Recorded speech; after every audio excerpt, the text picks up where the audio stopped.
اللہ عز و جل نے قرآن پاک میں نماز کا کتنی بار حکم فرمایا ہے؟ اللہ عز و جل نے قرآن پاک میں نماز کا 700 سے زائد مرتبہ حکم فرمایا ہے۔ جو شخص نماز کی فرضیت کا انکار کرے اس کے بارے میں کیا حکم ہے؟ جو شخص نماز کی فرضیت کا انکار کرے وہ کافر ہے۔ ہمارے پیارے آقا صلی اللہ تعالی علیہ وسلم نے کس چیز کو اپنی آنکھوں کی ٹھنڈک فرمایا ہے؟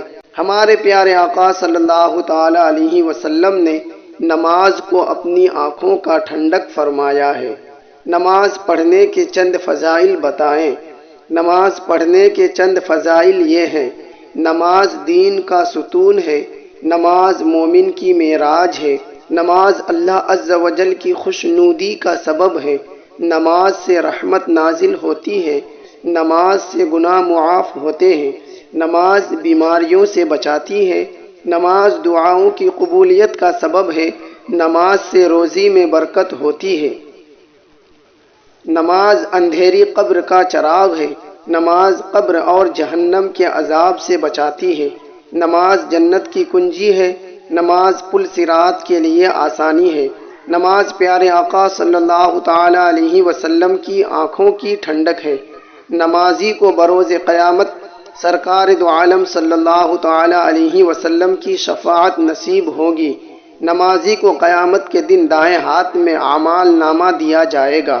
نمازی کے لیے سب سے بڑی نعمت یہ ہے کہ بروز قیامت اسے اللہ عز و جل کا دیدار نصیب ہوگا۔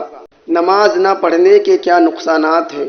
نماز نہ پڑھنے کے نقصانات یہ ہیں: بے نمازی سے اللہ عز و جل ناراض ہوتا ہے، بے نمازی کی قبر میں آگ بھڑکا دی جائے گی، بے نمازی پر ایک گنجا سانپ مسلط کر دیا جائے گا، بے نمازی سے بروز قیامت سختی سے حساب لیا جائے گا، جو جان بوجھ کر ایک نماز بھی چھوڑتا ہے اس کا نام جہنم کے دروازے پر لکھ دیا جاتا ہے۔ نماز میں سستی کرنے والے کو قبر اس طرح دبائے گی کہ اس کی پسلیاں ٹوٹ پھوٹ کر ایک دوسرے میں پیوست ہو جائے گی۔ کیا بھول کر کھانے پینے سے روزہ ٹوٹ جاتا ہے؟ جی نہیں، بھول کر کھانے پینے سے روزہ نہیں ٹوٹتا۔ روزہ کب فرض ہوا؟ روزہ 10 شعبان المعظم 2 ہجری کو فرض ہوا۔ کیا روزے رکھنے سے آدمی بیمار ہو جاتا ہے؟ جی نہیں، بلکہ حدیث پاک میں ہے کہ روزہ رکھو صحت یاب ہو جاؤ گے۔ روزہ رکھنے کی کوئی فضیلت بیان کرے۔ حدیث پاک میں ہے جس نے ماہ رمضان کا ایک روزہ بھی خاموشی اور سکون سے رکھا اس کے لیے جنت میں ایک گھر سرخ یاقوت یا سبز زبرجد کا بنایا جائے گا۔